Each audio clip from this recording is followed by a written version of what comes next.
This is episode 129 of That Shakespeare Life. Hi, I'm James Tink of Tohoku University, Japan.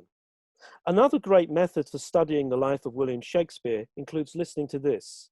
It's That Shakespeare Life with my friend Cassidy Cash.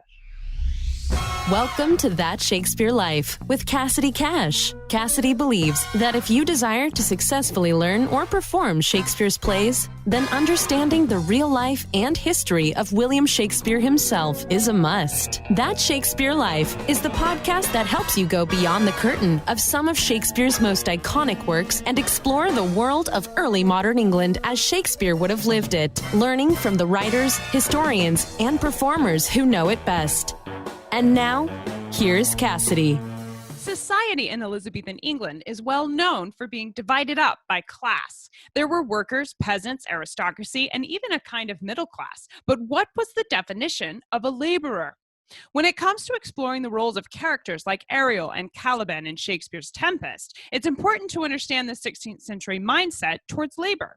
Under Catholic England, the monasteries had decided that they placed a higher value on the ability to commune with your thoughts and labor at intellectual pursuits, whereas Protestant England leaned toward a more active physical labor as being more valuable, particularly with an emphasis on trades like making gloves, shoes, or wool.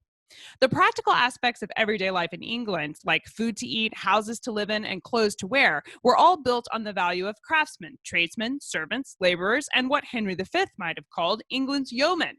But what is an industrious servant precisely?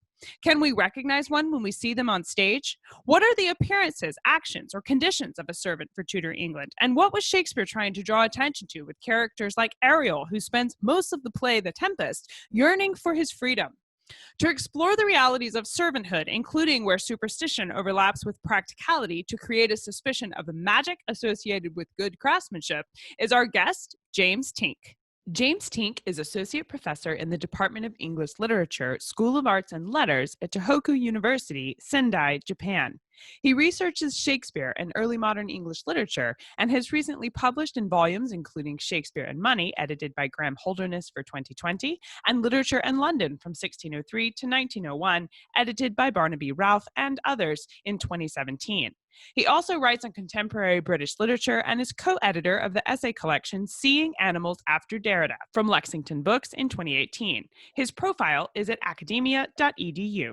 Hello, James. Welcome to the show. Hi, Cassidy. Thank you for having me.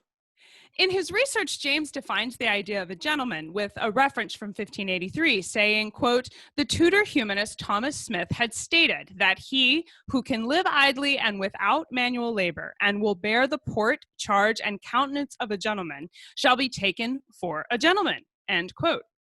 James, does this definition suggest that being a gentleman was more about looking the part than any kind of character quality?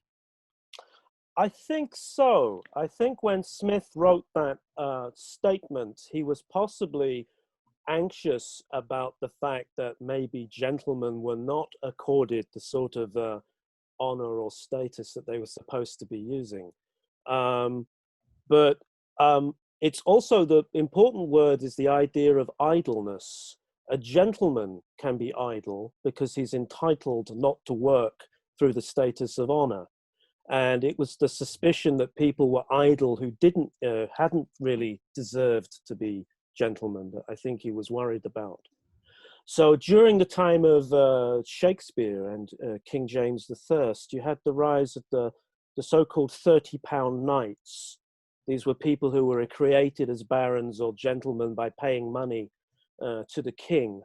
And the worry that some of these gentlemen were not really deserving of the status is a theme of plays like Ben Jonson's Eastward Ho, which is a kind of comedy about an undeserving kind of knight. And even in a play like The Tempest, a character like Gonzalo talks about a commonwealth, a utopia, where everyone can be idle. And I think that is also raising the point about can a gentleman afford to be idle by virtue of honor or birth?